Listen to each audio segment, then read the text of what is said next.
the Dolphins came back and they defeated the Ravens. It was an Crazy game. unbelievable game, and a really entertaining game. From the Raven side of things, Wink Martindale, left the team, and part of that was due to the fact that Martindale was like, I mean, there was just a difference in defensive philosophy. Martindale's insanely aggressive now on the Giants, and he's kind of ideologically committed to man coverage. And I, I think they were trying to do a bit of man and zone against these two insanely talented receivers.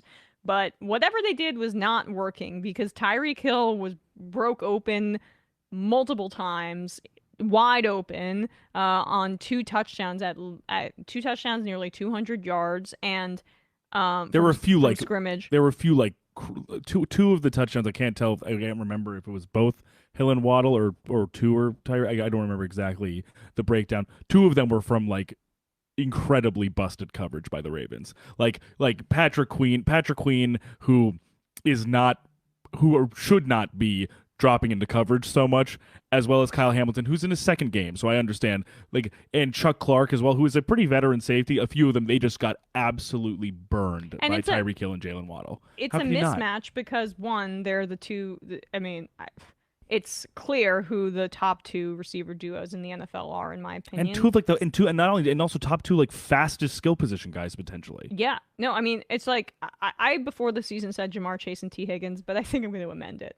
I think Tyreek Hill and Jalen Waddle. I see where you're coming from with that, but I think the difference maker is because it creates such a field expander for the Dolphins to have both Hill and Waddle. Like you have one of those guys, the speed becomes an issue immediately. If you have two of them, the game plan makes it so that either A, you are basically trying to swarm those two guys, leaving other people open, or you don't and you run the risk of one of them just torpedoing you down the sideline or across the field. Yeah, and the Ravens just were not prepared for this, and they were so lackadaisical sitting back in coverage, and the receivers just Hill and Waddle just tore them up to come back. And this is the thing, guys. Mike McDaniel, he is a revelation. He is Oh, that dude. I can't believe it. And I mean, I love everything about him. I love that he's kind of an awkward nerd, but also beloved by the team.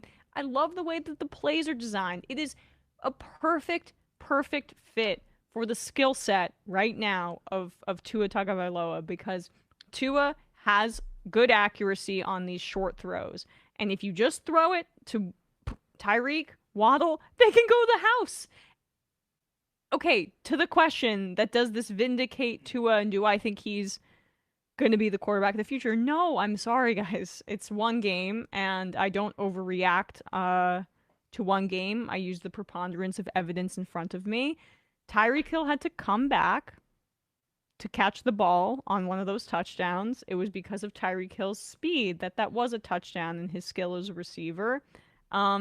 And a lot of these other plays, the throw to Gesicki in the end zone was really good. So good on Tua, and he has the accuracy in those short throws. But Gesicki still went up there and got it Yeah. because Gesicki is also another freak athlete. And I didn't even know this, but I was listening to my favorite, one of my other favorite NFL shows, Robert Mays and Nate Tice's Athletic NFL football show. Gesicki is a former volleyball player. Yeah. He's I mean, listen, he's not a great blocker, but he's an amazing athlete. He's fast and he can get up there for catches. So like I'm not again, this is not Tua had a great day, but he was also very much magnified by the skills of the personnel around him. Yes. I mean, and so people will say so is every system. Really though? Like there are quarterbacks that milk the most out of the systems that are given to them. The other one of them was on the other side of the ball. The other is someone like Aaron Rodgers. The other is someone like I don't know, Justin Herbert, Josh Allen. I mean, like Tua played really well. Do I think this is gonna have success once people have more tape on some of this in when it comes playoff time and when it's cold weather and Tua's unable to get the ball downfield and there's more of an understanding that we have to protect short to intermediate passes.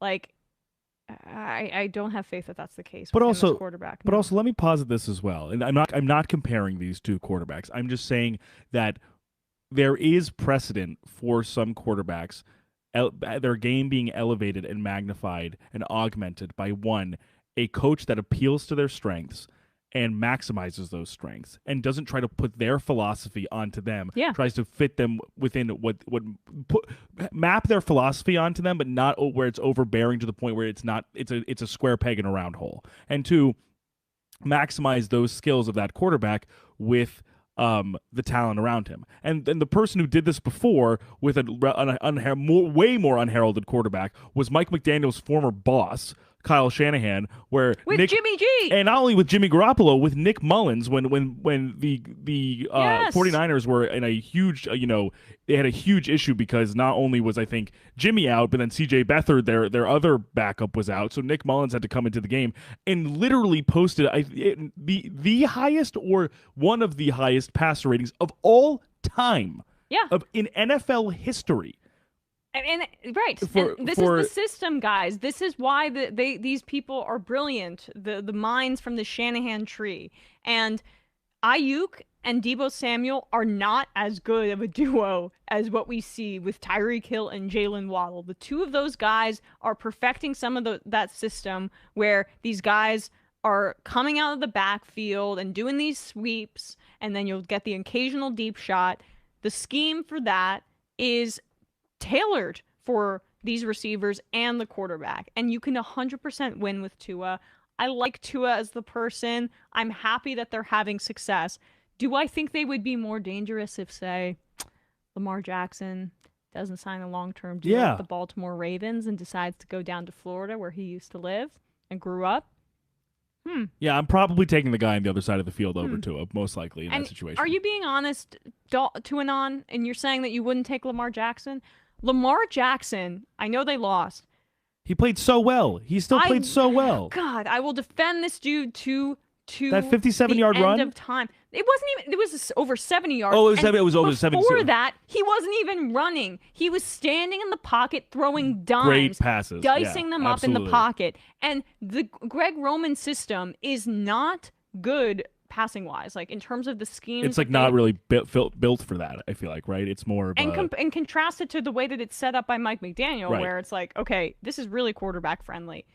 Lamar is balling. Lamar is a great quarterback, and there's still this narrative out there that he can't play in the pocket. Bullshit. Watch those games and watch the needle throws that he threw with pinpoint accuracy, deep balls into the end zone. He can stretch the field because he has the arm strength, he has the touch, and he has the smarts to understand what he's seeing on the field. He puts balls in places that, like, it's top 5 quarterback stuff. It really is. And if he was in a system where there was a bit more talent around him and it did emphasize the pass game more, I think he'd get more respect. But part of it is because, honestly, because he's black. But like it just I really loved the way Lamar played yesterday. And they don't even have the run game right now. They're still missing J.K. Dobbins. They're missing Ronnie Stanley. They're missing their right tackle. Like, it is not the same run system in terms of what they can rely on for Lamar Jackson.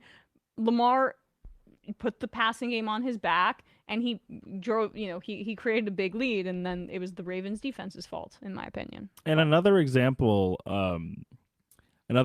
of kind of like an analogous to Tua. Not and again, I'm not even saying this to say that a guy like Nick Mullins, the person I'm about to mention, is a equivalent talent to Tua. I'm just saying that there are times where players' talent is completely inflated by the circumstances around them. Is when Jared Goff went down with that injury, I think in 2020 or 2019, and John Wolford came in as their backup. John Wolford was like the first player in